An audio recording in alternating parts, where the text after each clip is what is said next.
This is Brian Cohn with SF&P Advisors. I got Travis Smith from Sky Heating out of Portland on What's the Deal. Are you actually sitting in one of your planes? Is that This real or is is that just this is my is that plane, not the it's actual inside of my plane, but I have the exact same type of plane, but no snow where I live, so the background is static. Otherwise, it's more like a helicopter uh, right now. it is it's pretty tight. It looks like literally like you're sitting in the cockpit right now. And I said this even before we started. I wasn't picking up that you really were not in it. So listen, I know you like to travel. I like to know you like to fly a lot. It's one of your passions. And the reality is, with the business that you built and the success that you had, it's enabled you to explore all of these things to a level that you would never been able to do from before. And it's interesting because listen, earlier today, right, I'm on Facebook and I'm looking in the Avengers site, and Ishmael had posted something up, like how much more money do you want to make with your life or whatever that looks like. And you had said something I thought was pretty profound. You're like, hey, I've exceeded my goals. Basically, I think that was the statement, right? Yeah, Something along that effect. And how old are you now? 39. Think about it. 39 years old. You've exceeded, kind of what you thought your life goals were going to be. And that's exciting on one end, right? Hmm. And kind of anxiety riddled on the other. Like, okay, 39, I don't know where we're all going to end up when it's all said and done, but you got a lot of life in front of you. You're in shape. You got a great family, right? An Yeah, incredibly successful business that you're inspired about to keep getting after every day and help your group, your PE group, continue to grow. When you sit back, and we'll get into some of the history of how you got here too, but I think this is pretty interesting jump off point. What are you now setting out as your goals now? Because listen, I get these calls all the time from the younger guys. Well, what am I going to do? hmm, I'm 30 something years old. Yeah, I got a successful business, but what happens now? Like, you're on the other side of this. You are playing a different game now, obviously, than you were from before. yeah. So, I mean, the short answer is whatever the fuck you want. Right. I mean, that's kind of the easy way. And I've seen the cars, I've seen the yeah, planes, right? Yeah. So to that end, yes, you've definitely been able to venture out and be able to do some of those things that were dreams before, and you've made them a reality. But let's be real, by the second or third car, it doesn't carry the same excitement to it no, anymore, it definitely doesn't anymore. And right? you've still got to have that purpose, but I think that ultimately you've got to be able to have that time to have your freedom and play, and that's really what it's about is freedom. And at Nextstar, they talked about that it's not freedom from work, it's freedom of work. And that's what Right. Nextstar kind of preaches and talks about. And I think right now I've got the freedom of work. So when I first came to you guys, I said, maybe I'd like to be on the acquisition side. I'd like to stay on at Sky. I'd like to get into some of the bigger picture stuff, maybe be on the board, and all of that's come true. So it really came down to that freedom of work. I'm still the president here at Sky Heating. I have no plans to go anywhere. I've got an amazing team that I want to be able to keep mentoring and supporting. But if it's Thursday and it's 10 o'clock and I want to go grab lunch, but lunch is 120 miles away, I also want to be able to jump on the airplane and get there in 30 minutes and That's not so have to cool. worry and be able to set that freedom. And so it's nice being able to be on the acquisition side, work on some of those calls, now be the other side of the screen after I was there with you and Ryan and Right. everybody else, to now talk to those people, working with Ryan and yourself and Fred, and seeing what they're going through and knowing those emotions and what that's like, and having just the whole range of emotions over the course of 30, 60, 90 days, whatever that may be, and help others through that process, because life on the other side has definitely become so much nicer, and I've done things that I didn't think I was going to do. I've realized that my mindset has changed completely after coming across that kind of crossing and getting to the other side, and that whole point of like, oh, is it ever enough? Is it ever enough? And you finally get there, and some people are like, nope, it's not. I want to keep going. And for me, you can say I'm lazy, whatever. I don't care. I've got to this point, and I got there early, and that was my goal. But I'm just saying, you're at the other place now. So the daily Yeah. hustle and bustle isn't where it's at. You went through that to build what you needed to build. You built an excellent team around you. I remember some of the conversations we had with some of your people, incredibly impressive. You had your team involved, right, Hmm. in your process. There's some that do, and there's some that don't. Really, it just depends on the culture of business and really what you've built. You chose to have them involved more Hmm. so than others. Some people, they don't want any of their team knowing what's going on until kind of after the transaction, but you had made that decision really early. And I tell people, it doesn't matter, whatever you are most comfortable with, Yep. right? At the end of the day, it can get done one way, it can get done the other way. If you're doing the right thing, right, and you're focusing on, hey, I want this to grow, because as it grows, it's going to take care of more people on my team, right? I'm going to continue the growth. And I know that with a partner, it'll grow that much more. And therefore, everybody in the team has that many more opportunities. And honestly, it doesn't matter which way you're going about doing it if you're doing it with the right reasons. You know what I mean? From the right place, you know? Yeah, the team has vastly benefited. In fact, we come up on our 1 year mark, and probably by the time this podcast will be published, it'll be over the year since we Yeah. had the transaction close on September 1st. And just yesterday, my sales manager, who during the transaction was a salesperson, he came into my office and sat down, and I said, "Hey, the 1 year mark is coming up." And he goes, "You're not leaving, are you?" And I said, "Well, my employment agreement is up." And he goes, "What does that mean?" And I said, "It means I still have a ton of meetings all the way into October, November, buddy. I'm still here. I like it. Right. It's fun. Don't expect me to go somewhere." And he goes, "I was scared to death when I first heard about the transaction and the partnership. And I don't call it a sale because it truly was more of a partnership." Sure. And he goes, "I was worried about how bad it was going to be and what was going to change." And he goes like, "Man, my life is so much better today." He goes, "I've had more opportunities.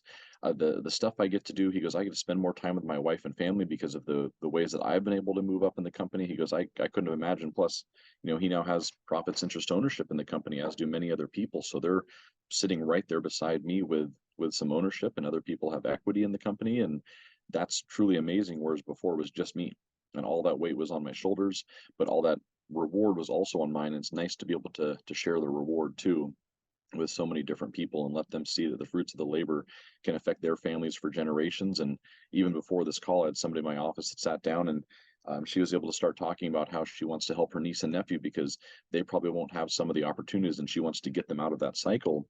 But because of the opportunities that have been given to her, she's now able to pass that down. And hearing that I'm not just affecting my team, but being able to affect generations of other people, how awesome is that? I mean, Beyond. that's legacy. Like, that's the top of Maslow's hierarchy of needs, is creating that legacy. And that's what this has been able to create, but 20, 30 years earlier than most would ever imagine. Yeah, and being young enough and with other goals in mind and a lot of different directions that you can go in. Yeah, I remember when we were going through the process, how important it was that your people got taken care of. Like, it always came up. Yes, you were going to get yours, but you wanted to make sure the people that helped you build the business, they were going to get theirs too.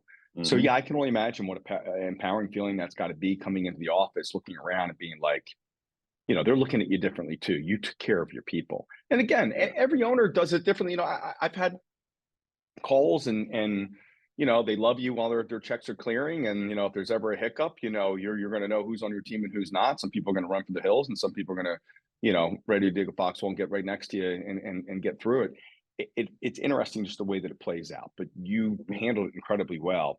And again, and your process, listen, was a tricky one too, right? We were at market, we took a step back. You saw some growth happening. You wanted to take advantage of it. Like, you had the courage to follow your convictions, which is not easy to do when a number is out there and they're saying, "Hey, are we, shit or get off the pot? What are we doing here?" And you said, "Okay, I got to take a step back." Right. Yeah, that was scary. And correct. And by the way, it happens more often than anybody even realizes, right? And it's Hmm. hard sometimes. You know what you have sitting in front of you. There's no guarantee of what the next, 3 to 6 months is going to have. So you got to be really sure with what you're doing. But you got clear with what you wanted to do, and you said, "Hey, I need a little bit of time here because I see something happening."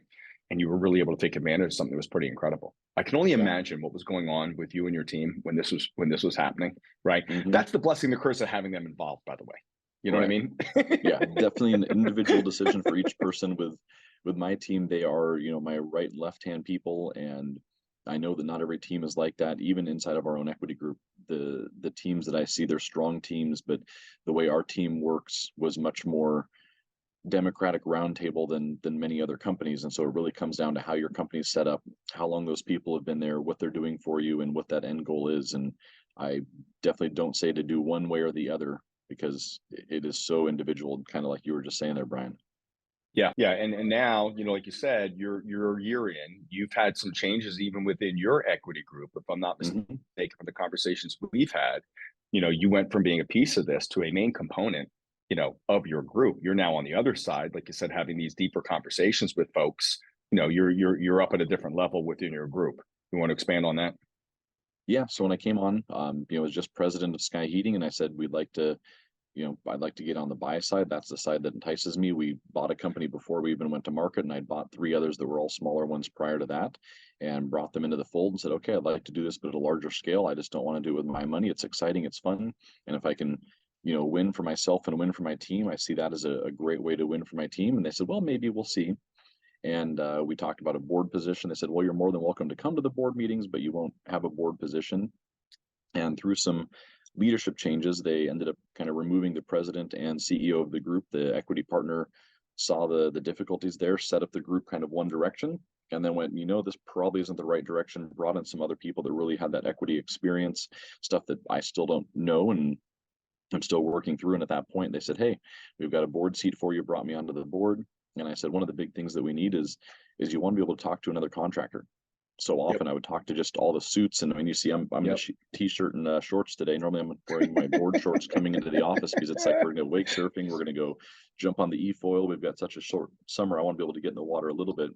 Right. And the team actually commented and said, "That's the most tan we've ever seen you." I know I'm not as tan as you are, Brian, but I'm getting there next summer. Okay. And it was nice being able to get brought into those other pieces, but also knowing that the equity group is easily able to say, hey, we made a mistake and we're going to fix it and go the right direction. And there were times that it was a little rough and I was like, did I make the right decision? Did I go with the right group?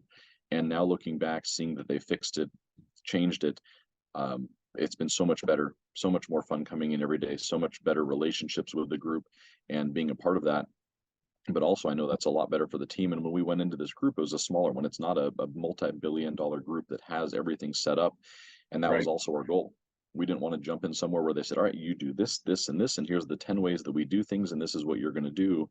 We wanted to be able to help set that process and make sure that we had our thumbprint on it, and that the money wasn't as important as being able to have that overall freedom and that ability to say, I don't think this is the best way for us to go, and have some leadership roles. And that's really made life a little bit better, being able to have those decisions, or at least be a part of those decisions, and see the hows and whys versus just sitting back. So it took a little bit of struggle, but it got us to, I think, a better point overall for what we wanted. And I know that's not the same for everybody. So anybody listening that hasn't gone through the transaction, that would be my biggest advice. Get clarity on what you're looking for, because there's tons of groups, there's tons of great groups, and there's other great groups that I didn't go with. Not because they weren't great, they were, but they weren't great for us and what we wanted. And that was the ultimate goal, was to find something that tied into our values and goals, more so than just the pure dollar amount.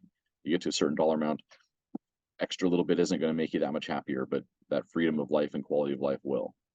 Sure, that chemistry fit, right? Which is, listen, we talked about it from before too. We harp on it all the time. Listen, the dollars you're going to get are going to be great, but if you're planning on staying on post-transaction, you may be in business with these people for 2, 3, 4 years, right? If the economy gets a little shaky, it could be a little bit longer. You got to make sure you're all sitting, moving in the right direction. I think what's interesting about that, I couldn't even imagine the conversations that were happening, internally, that you moved, that your group moved a couple people out. But they probably at the same time, once you were on and they saw what you were about, realized, hey, we have something different in Travis. And guess what? He sees it differently. He knows, we need to bring him higher up. We probably got to move a couple of people out. I'm sure probably since they've done that things have probably taken off differently than they had from before. It's a testament to you, right? And what you bring to the table, Yeah, I sure hope so. And I'm glad that they see that. I'm still technically just the president of Sky Heating. And I said, I don't really want a whole lot more. I'd like to have more in responsibility maybe, but I don't want the title to change that way. If I ever want to go backwards, I always can, and sit back in the seat, which that's where I wanted to be originally anyway. So it's been fun, and it's nice being able just to have that freedom and choosing. The only downside is that my wife did make me buy a suit to show up to the board meeting. So as a heating contractor, I've never had a suit, and I showed up as the most underdressed, the only guy in shorts and an untucked shirt. And they even commented, they said, is that one of those untucked shirts? And I said, yep. And I looked around, and everybody else had theirs tucked in. So tucked in. Still getting used to that part. It's very cool. How old are your kids again now? So they're 4 and 8. So they've still got a lot of playing and stuff in them. And one of the things that my father-in-law said to me, and he was talking actually about our niece and nephew and some of the stuff. And he goes, you want to get to a point where when they can remember, and he goes, think back to some of your earliest memories. And I was like, okay, I've gotten memories all the way back to kindergarten, preschool, but where memories really started to develop for me were 2nd and 3rd grade. And he goes, okay, so think about that. Like, can you be at a point where by 3rd grade, like your kids see you all the time and they remember you for good things versus being at work all day? And I've seen those little memes on Facebook. The only person that's going to remember how late you worked is your kids. I didn't Right. want to be that because it was 80-hour weeks. It was 7 days a week. It was working Saturdays and Sundays to build the business up to this point. But I also knew that there was that end goal of, let's get through all of this. Let's build the business to a point where I can step back, can spend time with the family, because that's the only thing that's coming with me. Somebody else will take the business on, and that will keep continuing, and hopefully it will continue in its own perpetuity. But my family needs to continue in its own perpetuity on its separate track as well, and not let that interfere with each other. And kudos to you. Listen, I have two daughters. They're both in college now, right? So I look around at my friends that have younger kids. I'm like, God, what I wouldn't pay or do to turn the clock back to when they were in second grade or third grade, where they used to come home and they couldn't wait to see you. Because Hmm. that changes by about middle school, right? All of Yeah, a sudden they I know it's coming soon. don't. all of a sudden they don't want that the same way they did it from before. But listen, you put yourself in a position to be able to go and spend as much time as you want with your kids, Hmm. right? And there's not a lot of people that have created that freedom to have that choice, to be able to create experiences with them that they're going to be talking about with their kids somewhere down the road. That's why, Yeah. listen, it's why we do all this stuff. And in the big picture, you had your why. This is why you work so hard. I think what's very cool is what your father-in-law said is, hey, where do you want to be at a certain point in time? This is where the memories are formed. I mean, that had to be a big play into everything you were doing as they were coming of age. These kids are getting older, and hey, now it's time for you to be around more. It's just incredible, and it's really neat to see that you've done this. What I Yeah. want to pivot here for just a moment, because we can come back to this. And by the Hmm. way, just amazing. But you didn't get to this place overnight. Like, so sometimes what happens is we have these conversations, and listen, you're on Facebook and we see the cars and we see the planes and the travels and the trips, and we see it from a lot of people. And I guess what gets lost in all of that is, hey, there were a lot of years where it was not like this, right? Hmm. Sleepless nights where you didn't know what you were going to do, and maybe there might have to be a career change. And how did you even get into the trades for starters? And let's walk through that and come up into the current, and marry the set what you've gone through from there to the success you're at now. Yeah. So I was tricked into it. I'll just simply put it that way. So this is going to sound like one of those uphill in the snow both ways stories, but Of course. um, I was a computer technician, and even then, I would work hard. I was 15 years old, 16 years old. I would ride the Max train 45 minutes from my house across the city to go to the community college. And I'd go to the community college to work on Cisco networking or CCNA stuff and MCSE, the Microsoft Certified Systems Engineer, A plus hardware certifications. And I was the youngest kid in there. It was all 30 and 40-year-old professionals, and then the 16-year-old. And I was like, I'm going to get my career off. I want to own my own computer repair shop someday, or a networking shop. I was working for the school district, and came in one day and they brought us all in and said, sorry, all of you except for that guy's laid off, and he's the one that's been here the longest, so he's staying on this summer. So I came home early that day. My parents were like, why are you home from work? And, it's my junior year, the summer in between. And I said, I have no job. And they said, well, let me get you some applications. And one of the applications, they said, well, you should look at pumping gas. You love cars. Why don't you pump gas? You see cars all day. And I loved Euros at the time. So like you could, go to the little Euro shack and work down there. And I was like, I don't want to work in food, and I don't want to be outside, and I'll find something else out. And my dad's like, well, you can always come work for the company. You did when you were 12, and you did when you were younger. And he goes, I just got a brand new delivery truck. It's got a CD player. It's got air conditioning. This is 2001, CD June. CD player. Hmm.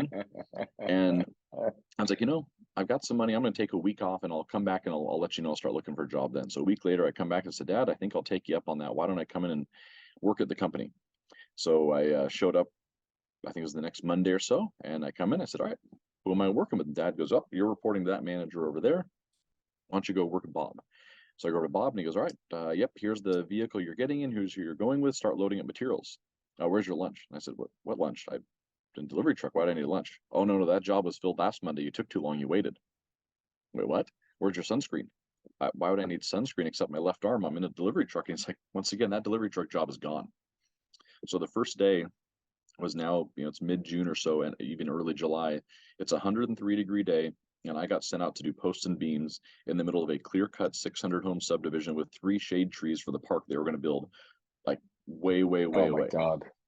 And it was 3 homes laid out there. Stopped at 7-Eleven, got a couple bottles of water, got some sunscreen, got a little sandwich that I could eat for lunch. And that was my first day in truly in heating and air conditioning. I'd worked at the business for many years in the past, but I'd come in for a couple hours a day, file paperwork when I was 10 years old. I'd Sure. bend L metal, make end caps, and do all of that when I was 10 years old. Officially, my baby book says my first day on the job was 6 months and 5 days, but I worked out in the field from 2001 until 2008. And in Wow. Thanksgiving break of 2008, things were going down. We were down to, I think, 12 people at the company. They let go of the service manager and new construction coordinator, which were one person, and said, you're coming out of the field and you're now our new service manager. Here's how service works. You have a book. That's your one service technician, and you order the new construction projects, which at the time had gone from our biggest week of the year was 33 new home starts to the next year we started 38 new homes that year. So Wow. just off a cliff, 33 in a week 90%. to 38 in a year. And my dad said, you need to start going to classes. So I started going to BDR classes and sales classes, and I'd come back and say, Dad, look at all the stuff I learned. And he's like, that's great. We don't do it that way here. And I'm like, but the successful companies do it this way, and they're bigger than us and more profitable. And he's like, Dad, we just don't do it that way. So by 2009, I doubled our service department from 1 to 2. And because at the time, our salesperson, he was all about market leads. He didn't want to work on those tech leads. So I started taking the tech leads and outselling him. And neither of us knew that a tech lead was better. And I'm not even sure if at that time a tech lead was better. But I started outselling him from the office, moved my way into sales, implemented somebody else in the service team, started taking over the rest of the business. And my dad officially retired in 2013, but unofficially kind of started to retire by about 2011. And I grew it from 12 people doing less than a couple million a year up to about 4 million a year by the time they retired. Bought a company in 2015 right after he retired, went on to TV, started advertising, met the Facebook groups in 2017 or 2018, met amazing people like Louis Bruno, Ishmael, Landon Brewer, Ken Goodrich, and they really kind of mentored me and told me, hey, why don't you look at these things? Why don't you work on branding? Why don't you wrap your trucks? And we started to flatline because we were still doing a lot of new construction, and we switched coaching organizations from BDR to Nexstar that said, nope, let's get rid of the new construction, get rid of the commercial, started shedding off those business units, shut down a third location that we started out of, the shiny things syndrome of, oh, well, let's just start a new location because the other two are doing well. And it definitely wasn't all easy. As I said, there were a lot of 60 and 80 hour weeks. There was times when it was like, I don't know how we're going to make payroll on Friday because we've only got 50 grand in the bank and payroll 60 grand. And let's sell some stuff to bring some money in because I didn't know cash management or how that worked. Was able to bring on an amazing, at the time, controller, who's now the CFO and now an equity partner in the company. And she was able to help me learn what depreciation is and why that mattered when it came to trucks, and how to get our financials set up in the crazy 30-page spreadsheet that we had that was our financials down to a readable, consolidated financial. In 2019, we implemented Service Titan, went with the Uncle Joe sales process. And I think it was 2020 or 2021 that you and I met and sat down, and I had my goal as we were kind of talking about bringing it back to that Service Avengers post today. And I came up to you and said, yeah, this is what we're doing. This is our EBITDA. This we're looking at. And you said, here's the number. And I was like, holy shit. It's way more than I ever expected. Right. Gosh, I really want to pass this on to my kids, and that's the goal. And I talked to a few others, and they're like, look, how much did you want to get in heating and air conditioning? I said, none, not a fucking chance. I got tricked into it. And they said, so are you going to trick your kids into it, or do you think they want to join it, or do you think they'd rather just have an opportunity? And I was like, that's not a bad idea. Maybe the kids do want an opportunity, and there's other ways to give them an opportunity. Sure. And I talked to others, and they said, well, what about your team? What if your team wants the opportunity? They're already the ones working there. Your kids are, at the time they're 1 and 5 years old, 1 and 4 years old. So I was like, okay, they've got 20 plus years before they're looking at taking over anything, and at least 15 years before they can even work on the tools and drive the vehicles due to insurance. Am I really trying to think that far out and say, I've got to pigeonhole you into this one thing? Or should I look at transacting the business, gaining freedom myself, taking those chips off the table, bringing in the team into equity partnership and profits interest partnerships, and giving my kids the opportunity while being able to create that freedom for myself to spend it with them? And it was like, yeah, I thought for the longest time keeping the business was the real reason. But as we're seeing, everybody on Facebook went from posting about how do you train and recruit people to, oh my God, where are the leads? Everything's dropped off. Well, if you transacted last year or the year before, it's not really your worry nearly as much. And yeah, you probably got some money re-rolled or maybe you held some ownership, but it's a lot less and your chips are still off the table sitting there, and it's definitely a lot more comfortable, which is not how I always felt. I always like leveraging debt, leveraging my assets. And today I think my face looks a lot younger just because I don't have that worry and that stress. So there's something to be said about that. When I have these conversations, right, and I say, you think about how you run your business, right? You look Hmm. at your checkbook, it's emotional, you're crazy, you don't want to fail. Sometimes it's an paralysis by analysis in order to make something that could be, a somewhat big decision. I'm like, what do you think you'd be like if all of that was taken off your plate, if it wasn't your bank account anymore, if it wasn't your personal responsibility for the things that were going on with the business, and you already got paid? How much easier do you think everything would be? And they're Yeah. like, really? I'm like, yeah. I said 100%. So, I can but, give you an but example of that that happened this week. go We ahead. had a $49,000 issue that it came up this week, and it was fixable, but it was a huge mistake.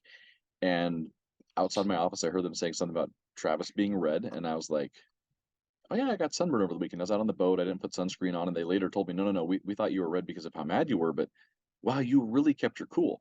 50 grand before, and there would have been a hole in the wall, and your cell phone would have been broken, and you would have Yeah. lost your shit. And now that it's not mine, it's like it was recoverable. We ended up getting it all back and figuring it all out. But that issue, I would have been so much more mad from because it would have been 50 grand out of my pocket that I would have had to figure out. And now it's somebody else's 50 grand. It doesn't mean that it's any less money, but it means that it's no longer out of my pocket. And now I can think of the solutions because my head isn't so clouded that, oh my God, I just lost 50 grand. Instead, it's okay. How do I get it back? How do I Right. make that whole? And within 3 days, we were able to make it whole and get it fixed. And that clarity in my head was not only that lack of stress, but just being able to have the clarity. I felt like I was a better leader. My team saw me as a better leader and they were happier with the outcome as well. So it was better for everybody involved. And yet nothing was ever wrong when you were able to pull yourself and remove yourself from it. The equity group said, "Oh, glad you fixed it." And that was it. And we all moved on. Right. And you got a backer that could help you out, that if you needed their help, they'd step in and say, great, what do we need to do to make this whole? Yep. Again, I keep in touch with everybody for the most part of post transaction. And a lot of times I hear, oh, I mean, we grew 40% after the transaction. God, we probably should have waited. And I said, really? That's what you think happened? I said, let's just have some clarity of conversation here. Your equipment costs may have dropped by half. Drop that to the bottom line, right? Yep.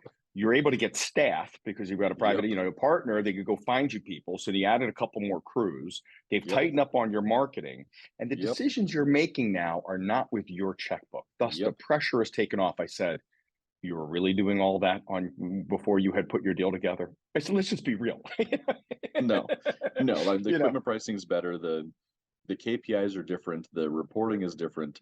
Um, there's a lot more information, but yeah, just that clarity of looking at it. That's one of the things I think you and I talked about is I said, I feel like I'll be able to be more clear and I'll actually be a better president of Sky Heating if it's not mine. And there's that huge piece, and we all think like, oh, we're in the industry, we were a technician, we turned into the business owner, that you've got to have that same role. But usually the best business owners are the ones that can leave the technician piece behind and come in as a business owner.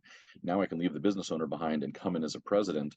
And that was part of the thing, is that the original leadership had some ownership back in the group and were kind of thinking like it was their own business again in their own pockets. And so they didn't have the clarity. We brought in a CEO from outside the industry, and the clarity that our group has now and the projects that we're taking on and the unified pieces that we have today are just that much better, because it sometimes does take an outside perspective that ultimately has the leadership abilities and that private equity understanding, not the technician in the field. Technicians in the field probably shouldn't be running equity groups unless they've truly transitioned their career from one to the next to the next. And that's what they I'm see it hopefully different. working on. Well, you see it. Listen, you see it with the owners, right? There's guys get stuck at 5 million or 7 million or 10 million, right? Their mentality will only let them get to that place, and to bring on that next level manager and give up some control where they've built it all basically on their blood, sweat, and tears to get to that point, to take a step back and say, no problem, I'm going to give you the reins here, to trust you to be able to go ahead and do that. That's difficult to do. Yeah. To give up a part of your hey, I built all this. It's always been all my decisions. I win and lose, and die based upon what I do, to hand some of that responsibility over.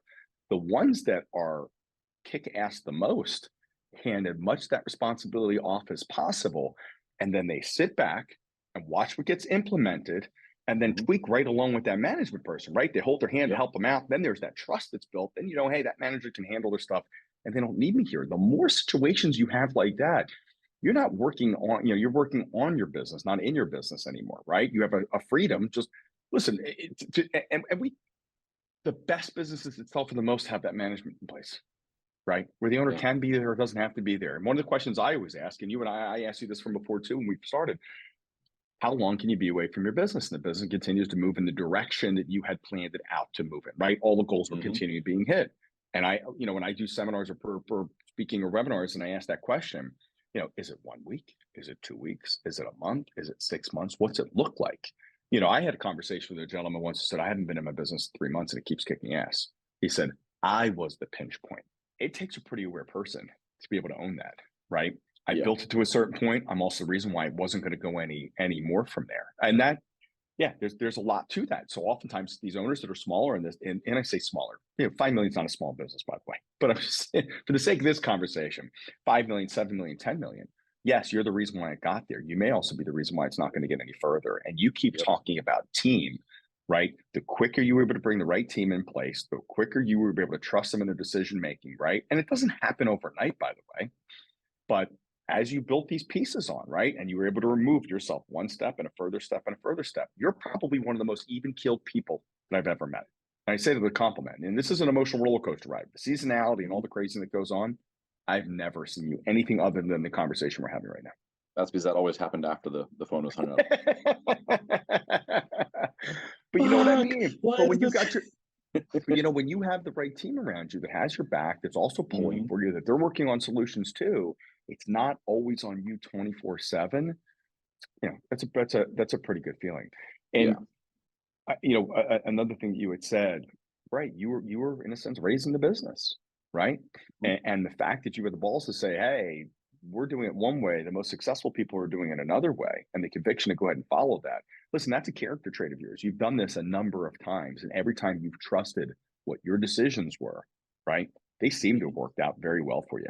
We had it during the transaction. You talked about moving away from a way of doing business, right, with commercial and new construction, and moving over into more residential repair replacement, things like that. And it's really, your business took off because of it, right? And Yeah. moving, It it's definitely did. just every time you stepped up to make that decision, I'm sure you didn't wake up one day and say, okay, we need to do this. You probably have a process. You may not know what your process is, but you work Mhm. through it, come up with your answer, you say, this is what we're doing, and you stand behind it and go do it. And that's, Absolutely. yeah, go ahead. I was gonna say, I think the best piece was we were going over some of our numbers and we were looking through it. And I think in July, I was at the office maybe 6 days for the whole month of July.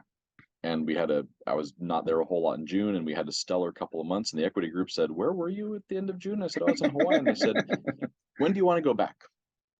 Because they obviously did better without you. And I said, "Next month I'll go back. Just tell me when and I'll be gone again." And that was, Which was, I think, the biggest compliment ever, because it complimented myself that I had the ability to move out of the way. It complimented yeah, the team that they took it on and gave me exactly what I was looking for, which was that freedom. yeah, yeah, to let your people go ahead and grow, right? Without you, listen, if you've handled them properly to a certain point, you got to trust in the fact they're going to be able to do the right things. And obviously they have. That's why you get the growth. Again, not everybody can do that, right? So we Yeah, but if see they make a from the, mistake, you've got to pull yourself back. And that's where it's hard. Like that mistake that was made earlier this week.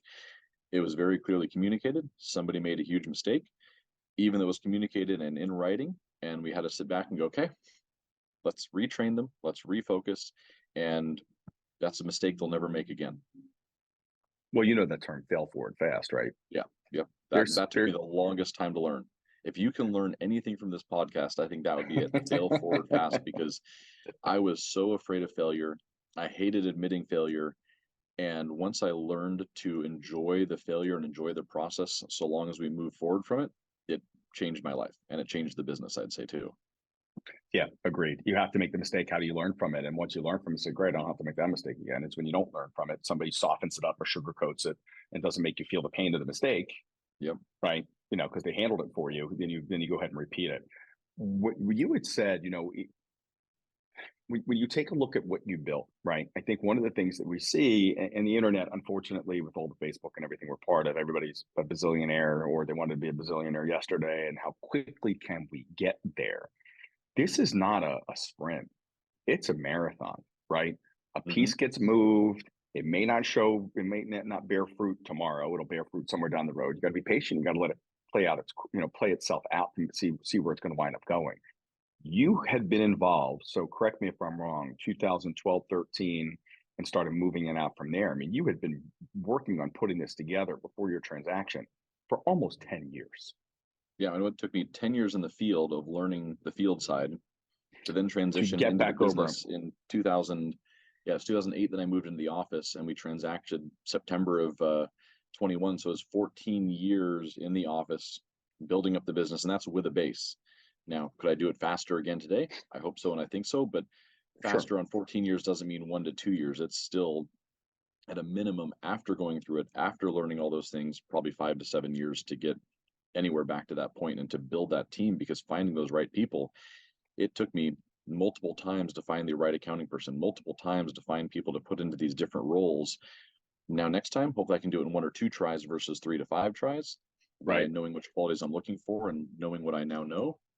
But it still takes a long time, and having those mentors in the industry really helped, because it was after I picked up the mentors and started listening to them versus telling them what to do that I really was able to take off. And I just told somebody recently, and they asked, I can't remember what the question was, but something about like, how do you feel about your knowledge in the industry today? And I said, I think I knew way more in 2018 than I did today.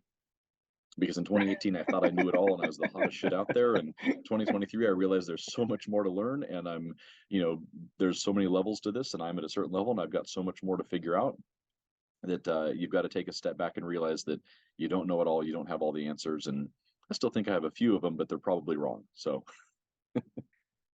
Well, you're at a place now where, not saying that doesn't matter, but yeah. you're at the top of the food chain. You're looking at things totally differently. And I have this conversation with owners too. I'm like, you're in it right now, right? Remove yourself, go 10,000 feet up and look down. The decision making is different. The way you see things moving and operating are different. Emotionally, you're out now. It's just, yeah, it's pretty impressive. And I tell people, I get calls all the time. Hey, is it still the right time? Is it the wrong time? I had a conversation with Lou Habaika about a year and a half ago.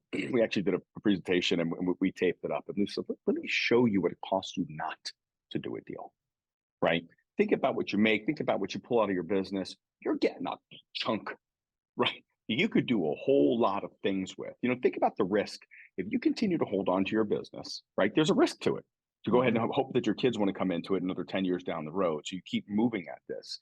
I mean, you picked up generational wealth, in your late 30s. You would have had to wait 10 more years. You tell me what your crystal ball tells you what's going to happen in the next 10 years. Yeah, or the people that are saying, oh, well, once interest rates go back down again, like we were at historic lows. And I told a friend recently, I said, I don't know, I'm not an expert, I'm not Brian or Fred, but I think we're at the end of a super cycle. I mean, we had COVID pull through, we had people not taking vacations, we had work from home while prices were going up and everybody was raising their prices. So we saw this historic growth, and it was all at the same time with low interest rates. When are we going to see all of those 0% things interest rates, again? no shoulder season, right? And PE that had nowhere else to invest in. And all of a sudden you had a flood of buyers that entered the space to a place where we became pandemic proof. Yeah. I've told that a million times. Like, well, we'll just wait for it to come back. I'm like, I'm not saying it's not going to. I'm just telling you, it was the highest it had ever been. Now, granted, the market has shifted off. Is it still time to make a deal? Bro, there's only 3 things that can happen. You make a deal happen today, the marketplace continues to go up. You got paid today, market goes up, your hedge is, you've got your equity roll. Okay, when they sell the business, you're going to get your piece back on your reinvestment, right? You make a deal happen today, marketplace goes down. Okay, you got paid today. Well, you and I know, and I tell this all the time, real money is made during recessions and depressions, right? Real wealth is made during that. Okay, you got a big fat war chest of cash to be able to go make some great stuff happen. No big deal. So maybe your flip, your equity, your the turn, right? The resell doesn't happen for 2 to 3 years. Maybe it's 5, 6, or 7 because they got to wait for some things to come out. Most PE groups are pretty well backed. They're not going to walk away from an investment. So I think you're still in a good position. The one that really is the killer is you try and outsmart everything, right? Market's going to come back. All these things are going to happen next year, and it takes another step down next year. Now you're catching up from last year and this year, right? You're 2 years behind. You have 2 years of growth just to catch up to what you think you could have gotten, a year or two prior. And that's where the challenge is, because at that point in time, listen, you're going into an election year. I don't know what's going to happen, right? If the wrong person gets Right. If the wrong person gets in that's not business minded for the things that we want to have happen, I think you're going to see a lot more people going to market. And when you see that many more people going to market with a marketplace that's coming down a little bit, kind of has that feel, I don't want to say of a fire sale, but I think the discounts on these businesses are going to be a little bit bigger, right? If Yeah. the right person gets in, it's pro business, okay. Things could possibly, move back in the right direction. It'll take some time, but at least you have a confidence that it's moving back in the right direction. Yeah, Not and a just the low taxes another that are feel. available to this day. I mean, right now, Mhm. people always think taxes are high, but we're at like the lowest taxes in the last 70 years or something crazy. And Yeah. especially when you're looking at a business where you're not paying the, earned income rate. And I remember looking and yeah, it's a big number when you get taxed, but I was like, that's it as a percentage. Like as a whole dollar, you're like, that was a lot. That was a big check. That sucks. When you look at the percentage, you see that old Warren Buffett quote of how Warren Buffett pays less in taxes as a percentage than his secretary. And I looked and I said, I probably paid less in taxes as a percentage than the majority of my team pays because of being able to transact a business versus earned income. And that's truly incredible. Yeah. Yeah. Well, listen, you put together something, very, very incredible. And we've had this conversation before. And I know you're past, and we've been trying to get on this time and time again, but it's difficult when you're in Hawaii multiple times or some other part of the world, doing something, or you're in a plane for us to be able to catch up. Are you going to be at Next Star in Phoenix? Yeah, I'll be at Pantheon, I'll be at super meetings. So yeah, equity group still has us going to those things. I mean, I said Good. life's not a whole lot different on the, what we're doing side, how we're still driving the business forward side. It's just a lot different on the freedom side. And the bank account, I guess, has a few more zeros in it. Yeah, yes, just a few. Well, good. I'm obviously excited to see you. I'll see you in Orlando, and I'll see you in Phoenix as well, and throughout the year, which is always fun. And one of the things I say is this, guys, you could anybody who's listening, do Travis and I compete over deals and stuff? I guess yes and no, but Travis is smart enough to understand that not everybody's going to be a fit for his group, right? So feel free to reach out to him and have a conversation about his transaction. Ask him about us. He is probably going to be, well, not the only one. There's plenty to do that's going to turn around and say, listen, if you're a good business, we're going to pay you for it. SF&P is going to put your numbers together, and we're going to look at it accordingly. Like, do your diligence, Mhm. understand what your market value is, and guess what? Yes, you like Travis, but he's not the only one that's part of this board. And there's a big piece, another piece of this, which is the chemistry fit. Yep. And again, we've looked at deals back and forth, and we've done some other stuff, which has been great. And I've always appreciated that about you is that, listen, I know what your goals are, you know what my goals are, but at the end of the day, a good deal is a good deal. And if you see it, Yeah. I know you guys pay it, so it works out Yep, being good our in that group's not regard. looking for every Um, company. We're not looking for certain pieces. So we'll let you know that, hey, look over here or talk to them. And the group's Brian better than anybody else out there. Whatever you're looking for, find that clarity first, then start to find the groups that align with it. Because we're not an acquisition machine at P1. We're only taking on a couple companies a year that fit with us as well. Sure. Sure, right. And listen, between you and I, that's what's gotten interesting this year as opposed to last year, right? Everybody's gotten more selective. Hmm. As multiples have shifted a little bit, the buyers have gotten a little bit more selective. Listen, there was a soft first couple of quarters. So you want winning businesses, right? You people Yep. buying just to buy anymore. The frenzy has cleared up. Now, can it happen again? Anything can happen again. We're just talking almost in real time where things are at. So it'll be an Hmm. interesting end to the year. I think it'll be pretty positive. Next year's one that gets a little bit more interesting. But listen, we're going to cross that bridge in a couple months, and we're going to go from there. Is there anything that you may have missed? Anything you want to get out to anybody? Any last bit of tips, hints, or everyday wisdom? No, I'd say just reach out if you have any questions. Obviously, there's an amazing team at SF&P that can assist you, that assisted me. And if you want to talk to some different owners that have gone through it, talk to a couple. Get your own kind of PBOT, as Nextstar calls it, or your personal board of directors, where you're not bouncing ideas off too many. You're not getting the stuff out there to too much. But when only a few people have transacted these volumes, you've got to talk to one or two others that know what you're going through. And this isn't buying and selling a house. We're talking, many millions to tens of millions to, I'm sure there's a few out there, the hundreds of millions range. And the number of people that have gone through that is so minimal. Find one or two that you trust and can say, hey, and bounce some ideas off of, just so you don't feel crazy as you're going, what am I doing here? Because you'll run the motions and you can talk to somebody else that's been there, done that, and get that clarity for yourself. Yeah, I agree. And I add to that, of course, I have to, our little piece here is you got to have the right representation. You had said something earlier. Listen, if you like the people, the couple buck difference isn't really that big of a deal. It isn't in the big picture. No. But where you get screwed is if you don't have the right representation, you don't even know truly what you have. And then you find out after the fact, you left a whole lot of money on the table because you didn't know exactly what you were doing. And we hear those stories all the time. And that's the one that actually frightens me. You didn't work this hard. You have a choice to give up a couple bucks to choose who you want to go with. Not Mhm. knowing you had a choice and left a lot of money on the table. That would hurt. And That I would can hurt. definitely say that we did not leave any money on the table with SF&P, and it was it was 100% worth it to have you guys take care of Sky, take care of the team, help us negotiate and get through that, because when you're a short and t-shirt wearing guy that runs a construction business, working with private equity is not quite the same. And I've heard of a lot of people that didn't like their deals, but they probably also didn't use a broker or didn't use the right broker. And our group has thankfully always been on the up and up. They've always taken care of us. And even if there's a question of whether it should go not for Sky or for Sky, every single time they've made the decision to make it go for Sky. And I'm glad we selected the group we did. Yeah, you guys kicked ass, and it was a very enjoyable process. And I'm obviously thrilled for your success. Thank All you. right. Thank you for your time. Obviously, I appreciate it. And again, reach out to Travis, ask him the questions. He's been through it. The guy is down to earth. He doesn't sugarcoat shit. He's going to tell you what's up, good, bad, or indifferent. He doesn't have to make a friend here. He's just going to tell you what's up. And that's why, there's an appreciation level behind that. I look forward to seeing you here in a couple of weeks in Orlando, and then after that, and then after that, and then after that, 45 other places before I'll the be year around is for a while, out. Brian, and so will you. Good. Have a great one. As always, I appreciate the time. Okay. Thanks.